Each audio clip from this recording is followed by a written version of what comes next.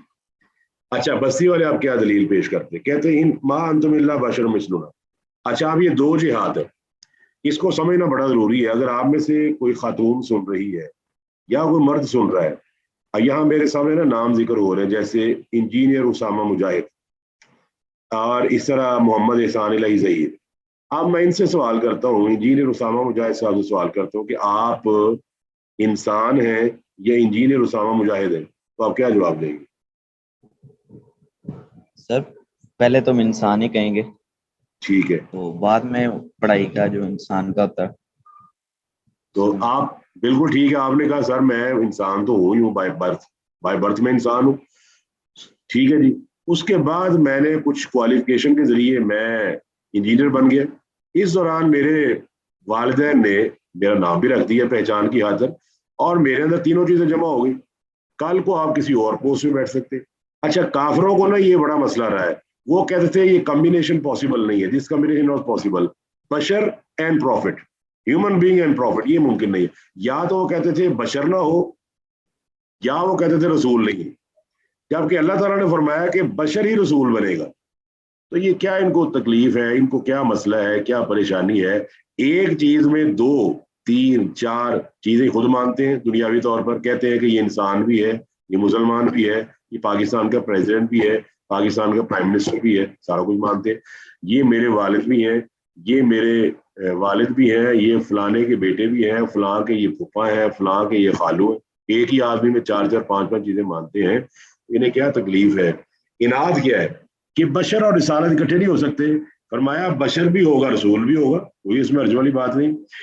بشر بھی ہوگا, عبد بھی ہوگا, رسول بھی ہوگا. سبحان الذی اسریٰ بعبدہ, قرآن مجید میں آیت ہے سبحان الذی اسریٰ بعبدہ, یہ نا آیت برسولی تو نہیں نا ہے, کیا آیت سبحان الذی اسریٰ بعبدہ. کیا خیال ہے جی؟ اللہ اکبر. تو اللہ تعالیٰ فرماتا ہے کہ جتنے بھی ہم نے نبی بھیجے کیا کرتے تھے, یا کلون الطعام, وہ کھانا کھایا کرتے تھے, ویمشون فی الاسواق, اور بازاروں میں چلا پھرا کرتے تھے. پھر سورہ بنی اسرائیل میں فرمایا کہ یہ جو بشر لگائی ہوئی ہے انہوں نے کہ بشر رسول نہیں بن سکتا, بشر رسول نہیں بن سکتا. اچھا, اب 2 طرح کے گروہ ہیں. بعض کہتے ہیں بشر رسول نہیں ہو سکتا, اور دوسری انتہا یہ ہے کہ رسول بشر نہیں ہوتا. یہ دونوں چیزیں غلط ہیں, دونوں چیزیں غلط ہیں. یہ کوئی اجتماع نقیض نہیں ہے. بشر بھی رسول ہو سکتا ہے, رسول بشر ہو سکتا ہے, اس میں کون سی بڑی بات. فرق کیا ہے جو اگلی آیت فرق کر رہی. اب دیکھیں اگلی آیت کیا, وما انزل الرحمن من شیء, رحمان نے کوئی چیز نازل نہیں کی. اصل میں بشریت کا انکار نہیں ہو رہا بلکہ وہی الہی کا انکار ہو رہا کہ اللہ تعالیٰ وہی بشر پہ نازل نہیں کرے گا. تو اللہ تعالیٰ فرماتا ہے میں نے جتنے بھی رسول بھیجے وہ تمہارے اندر سے بھیجے, تمہاری طرح کے رسول بھیجے. فرق یہ ہے کوئی انجینئر بنتا ہے, کوئی ڈاکٹر بنتا ہے ڈیو ٹو کوالیفیکیشن. اب یہ جو بشر ہے نا, اس کو میں نے چن لیا کہ میں نے اس کو اپنی وحی سے سرفراز کرنا ہے, تو لہٰذا اس کو میں نے رسول بنا دیا اور اس پر وحی نازل فرمائی. پورا نبی کریم صلی اللہ علیہ وسلم 2 جگہ مقامات پر قرآن میں فرماتے ہیں, سورہ حامیم سجدہ میں اور سورہ کاف میں. حامیم سجدہ کے پہلے رکوع میں اور سورہ کاف کی آخری آیت میں, قل انما انا بشر مثلکم یوحی الیہ. فرق یہ ہے کہ میں ایسا بشر ہوں جس پر وحی آتی ہے, اور اللہ کی قسم ہے جس بشر پر وحی آئے وہ عام انسان کی طرح نہیں ہو سکتا. صاف ظاہر سی بات ہے, وہ بشر جس پر وحی آ جائے وہ خاص ہو جاتا ہے, وہ اسپیشل ہو جاتا ہے, وہ اسپیسیفائی ہو جاتا ہے, وہ پرٹیکولر ہو جاتا ہے. تو یہ فرق ہے. پر ان انتم الا تکذبون, تم جھوٹ بولتے ہو. یہ جو تم کہتے ہو کہ بشر پہ وحی نازل نہیں ہو سکتی, تو یہ میرا جھوٹ ہے. اچھا, یہ میرا نا آج ذرا گلا خراب ہے تو میں اس سے زیادہ نہیں پڑھا سکتے, میں نے ایک اور کلاس ہی پڑھانی ہے, لہٰذا آج ہم اتنا ہی رکھیں گے. جو ہماری 2 آیات رہتی ہیں انشاءاللہ وہ ہم اس کی تفصیل انشاءاللہ اگلے لیکچر میں بیان کریں گے. تو میری طرف سے آج کے اتنا ہی لیکچر ہے, کیونکہ رات بھی میری 2 کلاسیں تھی, اب بھی میری نے 1 کلاس آپ کے بعد بھی ہے, تو میں چاہتا ہوں تھوڑا سا نا اس کے لیے اپنے گلے کو فریش کر لوں. 40 منٹ کی کلاس آپ کی ہو جائے گی. آپ کے پاس 4 منٹ ہیں, کوئی سوال آپ کے ذہن میں ہے تو آپ کسی اسٹوڈنٹ کا کوئی سوال ہو تو پوچھ لیں. السلام علیکم. جی وعلیکم السلام. سر یہ سوال تو عام آج کل کو لوگ بھی کرتے ہیں, جب ان کو کہتے ہیں کہ جی رسول انسان ہے, یا مطلب کہ وہ آگے سے آپ باتیں کرنے لگ جاتے ہیں کہ آپ گستاخی کر رہے ہیں کہ عام انسانوں کی طرح, اس کو کیا جواب دینا چاہیے؟ میں وہ جواب قرآن نے خود ہی دے دیا نا. جب وہ دیکھیں, اب آپ صدر پاکستان کو لے لیں, اب وہ عام تو نہیں رہا, وزیر اعظم عام تو نہیں رہا, وہ اس کو پروٹوکول ملا ہوا کہ نہیں ملا ہوا, بتائیں جی. جی سر ملا ہوا. تو اس کو کیوں ملا, آپ کو کیوں نہیں ملا؟ آپ کہیں گے سر وہ ہے تو میری طرح کا ہی بشر ہے, واش روم بھی جاتا ہے, کھانا بھی کھاتا ہے, پانی بھی پیتا ہے, بچے بھی ہیں, بیٹے بھی ہیں. اور قرآن بھی نے ساری چیزیں بیان کی کہ جتنے بھی رسول ہم نے بھیجے جعلنا لہم ازواجا و ذریہ, ہم نے ان کو بیویاں بھی دیں اور ذریہ اولاد بھی دی. اور آپ تمام جانتے ہیں فرشتوں کی اولادیں بھی ہوتی ہیں, نوریوں کی اولاد ہوتی ہے کوئی, کیا نوریوں کے اندر اولاد کا سلسلہ موجود ہے؟ جی, ایک بات تو یہ سمجھنی چاہیے. اب مسئلہ بن گیا کہ ہم آپ ان کو یہ جواب دیں, ہم اس بشر کو عام سمجھ ہی نہیں رہے. ہم یہ سمجھتے ہیں کہ وہ تخلیقی لحاظ سے بشر ہے, جس طرح ناک ہمارا ہے, کان ہمارے ہیں, بالکل اس طرح. اور صاف ظاہر ہے اب آپ دوسرا سوال ان سے یہ پوچھے کہ کیا رسول اللہ صلی اللہ علیہ وآلہ وسلم آمنہ اور عبداللہ, ان کے والدین کا نام نہیں ہے آمنہ اور عبداللہ؟ کیا خیال ہے, بتائیں جی. جی سر. آپ جب غور کریں کہ جو اس طرح پیدا نہیں ہوا, اللہ نے علیحدہ ذکر کیا. آدم علیہ السلام کو ذکر کیا کہ میں نے ہاتھوں سے بنایا, اور عیسیٰ کا ذکر کیا نفخت فیہ من روحی, میں نے اپنی روح کو. حوا کے بارے میں فرمایا کہ میں نے آدم علیہ السلام سے بھی نکالا, ان کو انہیں کی پسلی سے نکال لیا. اب آپ یہ بتائیں کہ رسول اللہ صلی اللہ علیہ وسلم کے بارے میں اگر پیدائش کا نظریہ مانا جائے کہ ان کے والدین کے ذریعے ان کی ولادت ہوئی, تو آپ بتائیں کس طرح ہوئی؟ سوال بن گیا نا کس طرح ہوئی. ایک بات. دوسری بات ہے ولادت کے بعد آپ علیہ الصلوۃ والسلام کو اللہ نے خاص الخاص کر دیا ہے کہ آپ جیسا تو کوئی اور ہے ہی نہیں, اس لحاظ سے کہ آپ کو اللہ نے قرآن دیا, اور اللہ نے یہاں بھی دیکھ لیں بشر مثلنا کے بعد وہی کا ذکر کیا ہے, اور قل انما انا بشر مثلکم یوحی الی اس کے بعد بھی وہی کا ذکر کیا ہے. جب بشر پہ وہی ہو جائے تو وہ عام نہیں رہتا, پھر وہ خاص ہو جاتا ہے اور وہ عام آدمی کی طرح نہیں. لیکن اب آپ یہ کہنا شروع کر دیں کہ اس کی ماہیت بدل جاتی ہے, اس کے اندر خون نہیں رہتا, اس کی اولاد نہیں ہوتی, تو یہ تو پھر ایک تاریخ کو قرآن کو جھٹلانے والی بات ہے. آپ کو پتا ہے نبی علیہ السلام کی بیٹیوں کا, آپ کو پتا ہے نبی علیہ السلام کے بیٹوں کا, آپ کو پتا ہے نبی علیہ الصلوۃ والسلام کے دانت مبارک شہید ہوئے. جی جی سر. تو وہ کس کے جی ہوئے سر. تھے؟ وہ کس کے ہوئے؟ اور نوریوں کو تو نہیں ہوتے نا. اس کا مطلب ہے کہ اللہ تعالیٰ کے نبی علیہ الصلوۃ والسلام سمیت سارے نبی بشر ہیں, اس میں کوئی اطلاع والی بات نہیں. اور یہ ضرور ہے کہ ان کی خصوصیت یہ کہ اللہ ان کو وحی سے نوازا, اور جس کو وحی سے نوازا جائے وہ عام بشر تو ہوتا ہی نہیں, پھر وہ تو خاص بن کے اللہ تعالیٰ اس کو ایسا مقام عطا کیا جو عام بشر کو حاصل نہیں. لیکن جو خلقت ہے اس کے لحاظ سے برابر. جی اگلا کوئی سوال؟ چلے ٹھیک ہے جی, میری طرف سے پھر آپ کو اجازت ہے انشاءاللہ اسی دعا کے ساتھ کہ اللہ تعالیٰ ہمیں قرآن مجید سے وابستہ رکھے اور قرآن مجید کا علم عطا کرے. اللہم انفعنا بما علمتنا وعلمنا ما ينفعنا وزدنا علما. اللہ تعالیٰ ہمیں قرآن و سنت. ٹھیک ہے, جزاکم اللہ خیر, مبارک اللہ فیکم وسلمکم اللہ.